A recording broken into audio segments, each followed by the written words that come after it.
Hello guys, welcome back to my channel. So जैसे कि आपको पता है कि हम सिलेबस कंप्लीट कर रहे हैं DLIS 116 का और 104। ठीक है। हमारा टॉपिक चल रहा था कलेक्शन डेवलपमेंट सेक्शन के ऊपर। ऑलरेडी मेरी इसके ऊपर दो वीडियो आ गई हैं। एक पे नीड है, एक पे पर्पस, प्रिंसिपल एंड फैक्टर्स के बारे में बात की है। आज उसकी कुछ रिवीजन है। ठीक है। जो अभी तक हमने पिछले दो वीडियोस में पढ़ा, अब उसकी कुछ रिवीजन है, जस्ट हम रिवाइज कर रहे हैं। ठीक है। सो कलेक्शन डेवलपमेंट सेक्शन बेसिकली क्या होता है कि अपनी एक लाइब्रेरी को सिस्टमेटिक बेस के साथ अरेंज करना। ठीक है। अब इसकी नीड क्यों पड़ी? पहले हमने पढ़ा कि यूजर मीट यूजर नीड्स है ना। क्यों? क्योंकि आप एक लाइब्रेरी खोल रहे हो, है ना, तो उसके लिए तो ये जरूरी है कि वो आप कैसे खोलोगे। कि पहले आप देखोगे कि वहाँ पे किस तरह के यूजर रहते हैं, किस तरह के रीडर है ना। अगर आप मेडिकल कॉलेज में आपकी लाइब्रेरी है तो ऑब्वियसली आप देखोगे कि जो मेडिकल की सबसे इम्पोर्टेंट बुक होती है, ग्रे एटोनॉमी, वो बच्चों के लिए होनी ही चाहिए। ठीक है। तो ये चीजें हैं। देन क्या है, जो उनका सिलेबस है। नेक्स्ट क्या, वो फूड करिकुलम रिसर्च। अगर इंजीनियर कॉलेज है तो इंजीनियर कॉलेज में materials and strength of materials and IEEE journals की बुक होनी होनी है, ये रिक्वायरमेंट है। ठीक है।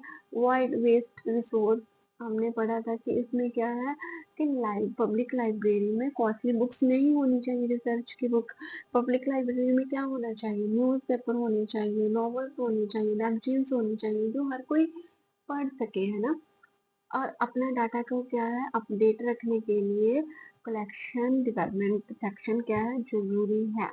और बैलेंस तो होना चाहिए। ये नहीं है कि एक आप मैथ्स की बुक रख रहे हो, इंग्लिश की बुक रख रहे हो। वो कहते हैं कि साइंस SST आर्ट्स भी उतना ही जरूरी है। बैलेंस होना चाहिए सभी रिसोर्स का।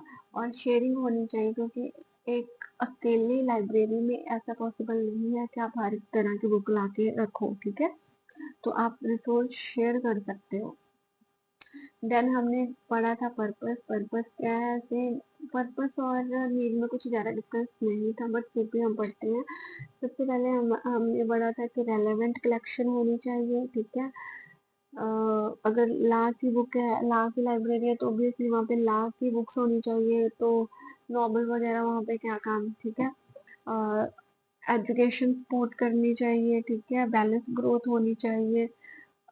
मनी सेव करनी चाहिए, मेंटेनेंस होना चाहिए, अपडेटेड होनी चाहिए इंफॉर्मेशन।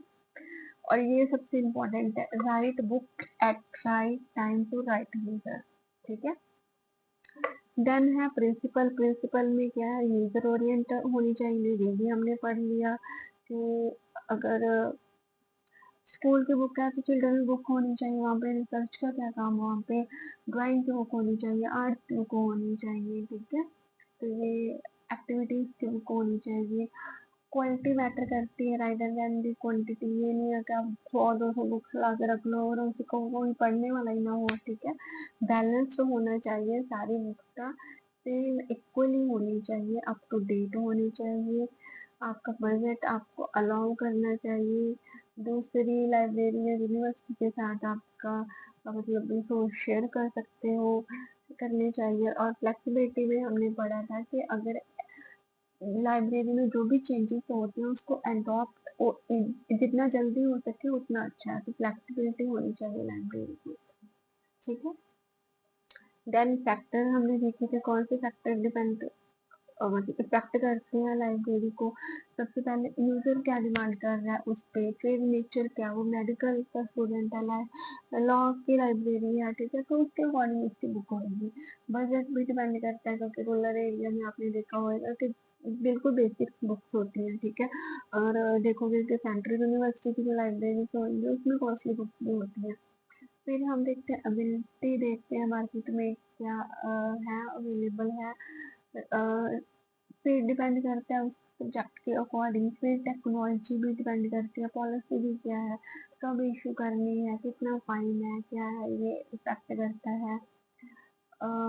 फिर शेयरिंग का देखना होता है लैंग्वेज के, अगर पंजाब की लाइब्रेरी है तो ऑब्वियसली उसमें पंजाबी की बुक्स होएगी, स्पेस होएगा, ठीक है। स्मॉल लाइब्रेरीज में लिमिटेड सेल्फ होती हैं तो वो सिलेक्टिव बुक से ही परचेज करती हैं। तो ये था अभी तक का हमारा कलेक्शन डेवलपमेंट सेक्शन का यूनिट, आज हमारी कंप्लीट हो गई है, ठीक है।